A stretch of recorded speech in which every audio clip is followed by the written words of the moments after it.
Media Korea konfirmasi Pratama Arhan selangkah lagi gabung Suwon FC. Media Korea Selatan Chosun mengabarkan bahwa bek Tokyo Verdy di Liga Jepang, Pratama Arhan selangkah lagi bergabung dengan klub Kaliguan Suwon FC. Kaliguan adalah kompetisi teratas Liga Korea Selatan. Saat ini Suwon FC menempati peringkat ke-10 dari 12 kontestan dengan 29 poin dari 31 pertandingan. Chosun mendapatkan informasi terkait rencana kepindahan Pratama Arhan ke Suwon FC dari seorang pejabat yang mengetahui bursa transfer Liga Korea Selatan. Merujuk Transfermarkt, kontrak Pratama Arhan bersama Tokyo Verdy selaku peserta J-League 2 2023 baru akan habis pada 31 Januari tahun depan. Namun, Arhan malah diperkirakan bisa merapat dengan Suwon FC dalam waktu dekat. Chosun mendeskripsikan bahwa manajer Suwon FC, Choi Sun-ho, yang baru menjabat pada awal musim ini, memperhatikan pasar Asia Tenggara, ASEAN, untuk meningkatkan nilai klub.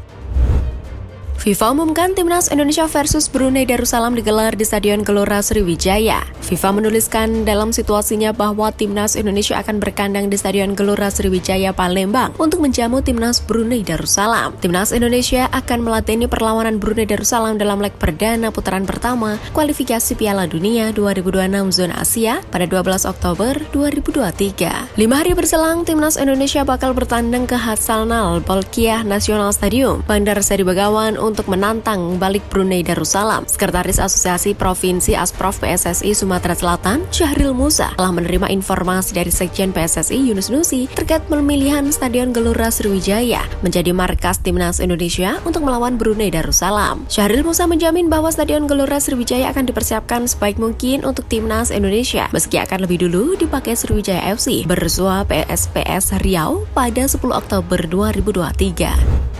PSM kalah dari Borneo FC karena penalti kontroversial. Pelatih PSM Makassar, Bernardo Tavares, kembali memberikan kritik keras kepada wasit yang memimpin pada pekan ke-13 BRI Liga 1 2023-2024, Senin 25 September 2023. Kritikan itu diberikan setelah wasit memberikan penalti kontroversial kepada Borneo FC. Wasit Ginanjar Rahman Latif memberikan hadiah tendangan penalti untuk Borneo FC pada menit ke-89.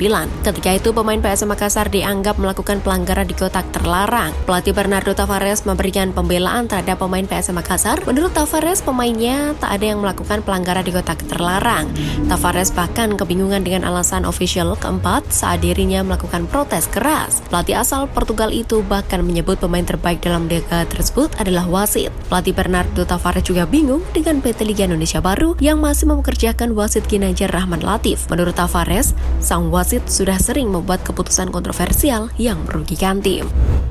Main 90 menit, Elkan Bagot CS menang 3-2 atas Wolverhampton. Ipswich Town secara mengejutkan mampu menang 3-2 atas Wolverhampton Wanderers di babak ketiga Piala Liga Inggris 2023-2024 pada Rabu 27 September 2023 dini hari waktu Indonesia Barat. Pemain timnas Indonesia Elkan Bagot pun turun bermain dan membantu Ipswich Town menang di laga tersebut. Bermain di Portman Road, Ipswich Town mempercayakan Elkan Bagot bermain selama 90 menit. Hasilnya Ipswich Town kebobolan 2 gol. Beruntung tim tuan rumah dapat membalas dan memastikan kemenangan dengan skor 3-2. Dengan kemenangan itu, Ipswich Town lolos ke babak keempat atau 16 besar Piala Liga Inggris 2023-2024.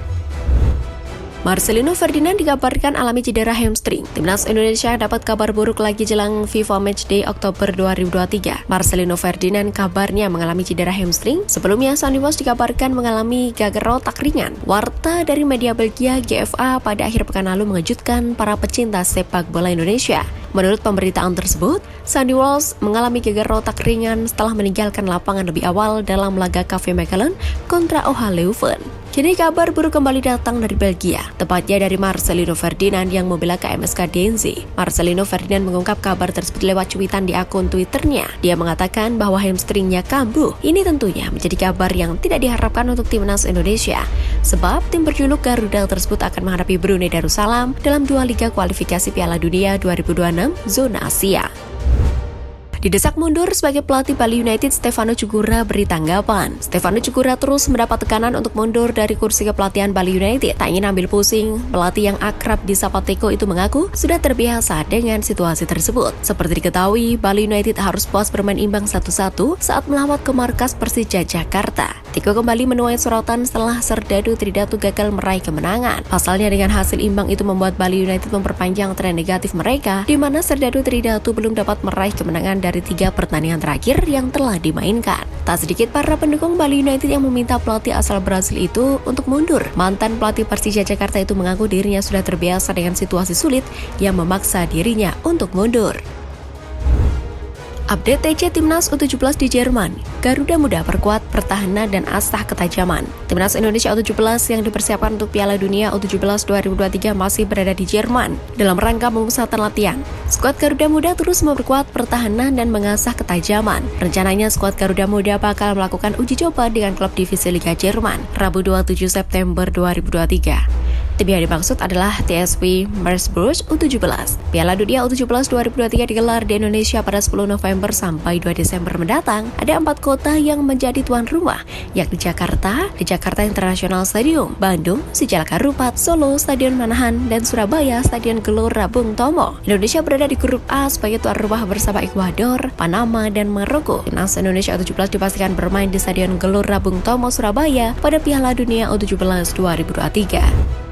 Alasan Persis akhirnya melepas Ramadan Sananta ke Asian Games 2023. Persis Solo akhirnya melepas Ramadan Sananta untuk membela Timnas Indonesia U24 di Asian Games 2023. Sempat muncul opini bahwa ada potensi Persis Solo bakal dihukum PSSI karena enggan melepas sang penyerang. Sebelumnya, keputusan Persis tidak melepas Ramadan Sananta menimbulkan polemik tersendiri, bukan hanya di kalangan fans, banyak pandit atau pengamat juga berkomentar. Salah satu narasi yang terbangun adalah potensi sanksi dari PSSI. Namun, sikap Persis untuk melepas Sananta bukan karena disadari motif untuk terhindar dari hukuman, seperti narasi tak berdasar yang disampaikan oleh pengamat di media beberapa waktu lalu, tapi karena pertimbangan klub yang melihat bahwa timnas sedang membutuhkan Sananta berdasarkan performa tim di babak penyisian Asian Games.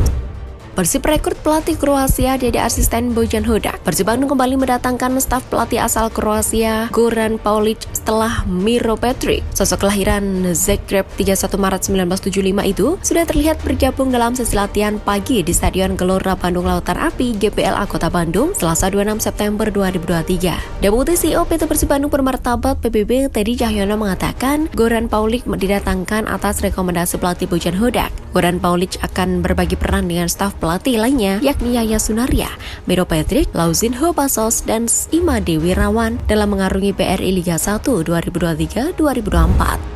Gara-gara lapangan buruk, pemain PSIM banyak yang cedera. PSIM Yogyakarta dilanda badai cedera. Setidaknya ada 6 pemain klub berjulukan Laskar Mataram itu yang naik meja perawatan. Ke-6 pemain PSIM Yogyakarta itu adalah Andreas Eswin, Yuda Alkanza, Jajang Sukmara, Wahyu Trinugroho, Brian Cesar, dan Sulaiman. Adapun 5 nama terakhir menderita cedera ketika melawat ke markas Perserang Serang, Banten pada pekan ketiga Liga 2 2023-2024 Minggu 24 September 2023. Buruknya kondisi lapangan Stadion Maulana Yusuf membuat pemain PSIM mengalami cedera. Rudolf Nur menjelaskan gelombang cedera pemain terjadi karena faktor lapangan yang sangat buruk. Kondisi lapangan tak hanya membuat PSM Yogyakarta gagal mengembangkan pemain pada laga kontra Perserang, namun juga membuat pemain bertumbangan.